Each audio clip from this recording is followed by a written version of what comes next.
Beurre FM. Les émojis de Sami Amara. Salut Kim, salut Mouna, ça va Mouna? Ça va et toi? Ouais, ça va et toi? Et ça va, tranquille? Ça me fait plaisir de voir. Bah moi aussi ça me fait grave plaisir. Alors l'emoji cette semaine, j'ai pris l'emoji, tu sais, le bonhomme qui a la tête en bas. Ah oui, ouais d'accord, ok. À l'envers. Voilà, à l'envers, ouais, parce que là on marche sur la tête en ce moment là, c'est un truc de fou. Regarde, à l'heure où les étudiants crèvent la dalle, que le pays traverse une crise sanitaire sans précédent, que le chômage explose, que le pays alterne entre couvre-feu et confinement, que les hôpitaux sont débordés, le gouvernement a décidé de prendre ses problèmes à bras le corps en se mettant sur les côtes de l'islam. Ah Oui, diversion à la Gérard Majax, fin de corps crochet à la Neymar. L'islamo-gauchisme gangrènerait les universités d'après Frédéric Vidal, ministre de l'enseignement supérieur.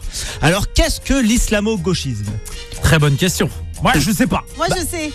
Mais Alors, ça n'existe pas. On ne je sait sais pas, pas, ce que ça n'existe pas. Ça n'existe Alors, pas. elle a rien compris. Elle a rien compris à comment il faut réagir dans les chroniques. Ah, Tu veux nous foutre en l'air la chronique de Samy? Mais Continue, non, Samy. t'inquiète On ne pas, sait on pas. maintient le cap. Alors, ça n'existe pas. Tu sais, en fait, la Grèce antique avait le centaure. Tu sais, une créature mi-homme, mi-cheval. Et toujours dans le même registre mythologique, la France contemporaine aurait l'islamo-gauchisme. C'est grosso modo le concept, c'est Karl Marx avec des babouches ou un boubou. C'est ça. Bon, en même temps, tu me diras, Karl Marx portait une barbe. Hein. Bon, était-ce les prémices d'une radicalisation? Coïncidence? Je ne crois pas. Quelle est la question? Ah oui, hein, on ne saura jamais. Karl Marx, en fait, il a écrit le Capital. Hein. Oui. Mais les fachos dyslexiques, eux, lisent le Capit Halal. C'est une édition limitée, hein, inexistante, qui se vendrait sous le manteau dans les mosquées, hein, bon, d'après valeur actuelle. D'ailleurs, Pascal Pro l'aurait lu, hein, par procuration via un témoignage de l'ami d'un voisin. Voilà, ça se passe comme ça. Ah oui. L'islamo-gauchisme dans les universités. Bah, bravo à Madame Vidal. Mais je pense avoir compris un peu le délire, hein, parce que Vidal, à la base, elle est biochimiste, spécialiste en génétique moléculaire. Ah d'accord. Voilà, donc d'où cette idée de faire un mélange expérimental. C'est comme un savant fou. Elle fait des expériences, tu vois.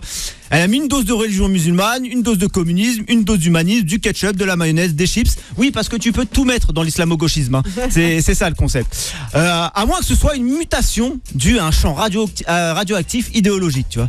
Radioactif, Tchernobyl, URSS, soviétique, islam, islamo-gauchisme, Kaboulox. Ah, On y est. Kaboulox, voilà. Tout est lié. Ouais, j'ai plus ou moins réussi à décrypter le cheminement intellectuel. Bon, ce qui est bien avec ce concept, c'est que le mot islamo, tu peux le placer partout.